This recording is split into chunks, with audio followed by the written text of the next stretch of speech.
We continue our coverage of the aftermath of Hurricane Ian as millions continue to feel the impact of that storm. Ian made landfall last Wednesday as a Category 4 hurricane on Cayo Costa Island, then moved through Punta Gorda and across the state. And we have team coverage today from Fort Myers. Our Angela Rozier will join us in just a few minutes. She spent the day with the Red Cross. But let's get right out to our co-anchor, Tiffany Kenny, who spoke with someone who had to be rescued. Hey, Tiff.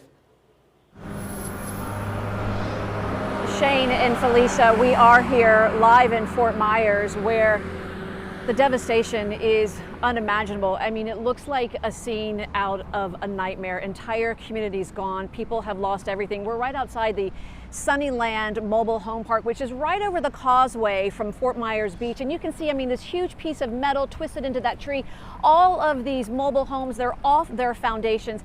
People have lost everything. And you, our South Florida viewers, you have been asking us since Ian roared through, how can I help? What can I do? And we're going to tell you how you can help in a moment through our Day of Giving campaign with the American Red Cross. But first, I want you to meet a gentleman named Robert Heather, 73 years old.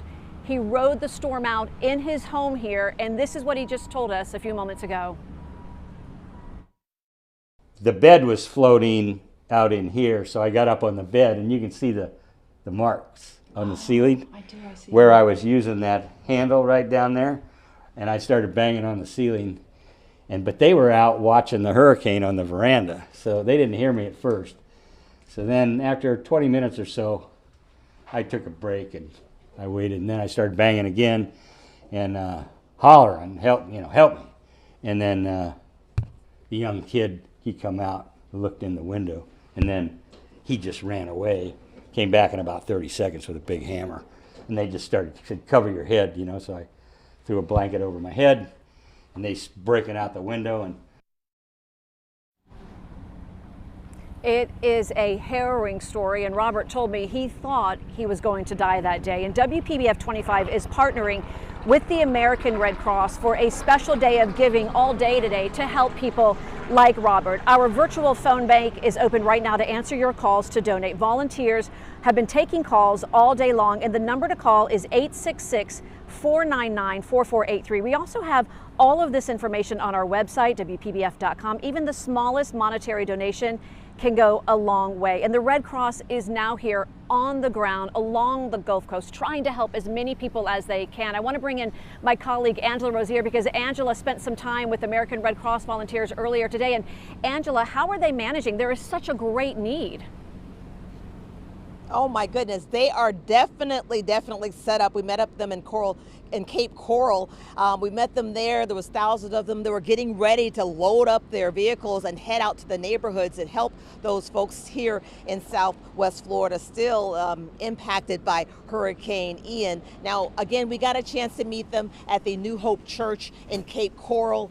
They were packing up the vehicles, the emergency response vehicles. They told me that the entire kitchen, they turned that church into a makeshift kitchen, and they can make about 30,000 meals there. They made about 11,000 meals today, and 1,000 meals go into each emergency response vehicle. They went to neighborhoods in Cape Coral when we met them about a couple of hours ago, and they're going to be fanning out throughout the entire county, as you can imagine. Now, again, we talked with some of the people who they met along the way. We tagged along with them as they dropped out those meals, and as you can imagine, the folks here in the community, glad to see them.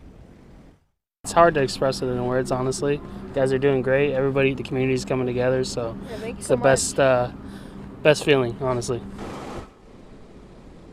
And those residents that we got a chance to talk to here today tell me that they rode out the storm inside their homes. They say they are used to hurricanes, but the wind and the flooding and the rain here was something they never experienced before. And also, according to the Red Cross, they have about 80 emergency response vehicles here in the area. They hope to hand out thousands of meals and supplies while they're here. Reporting live in Fort Myers, Angela Rozier, WPBF 25 News.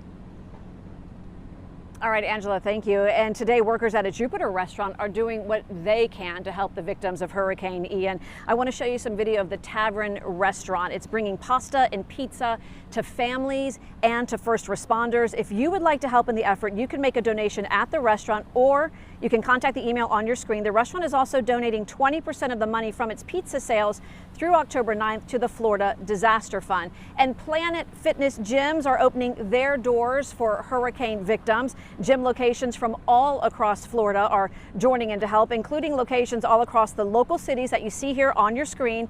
The gyms will allow victims to use their locations free of charge, such as showers, locker rooms, and additional health and fitness facilities. No membership is required. President Joe Biden and First Lady Jill Biden are scheduled to visit Florida on Wednesday, and while it is still unclear where in Florida the Bidens will visit, it will come 1 week after Ian made landfall. And our coverage of this aftermath of Ian does not stop here. We have an entire section on WPBF.com dedicated to the video and the stories that we are hearing from those directly affected by the storm. You can also find them on our free WPBF 25 News app. And I want to remind you of the number again to call for our day of giving. It's 866-499-4483, or you can also go to WPBF.com. We have a link there to the American Red Cross. I can't stress it enough how great the need is. I spoke with a woman who you'll hear from at 5 o'clock, Temple Condon. I don't think I'll ever forget her, because the moment I walked up to her,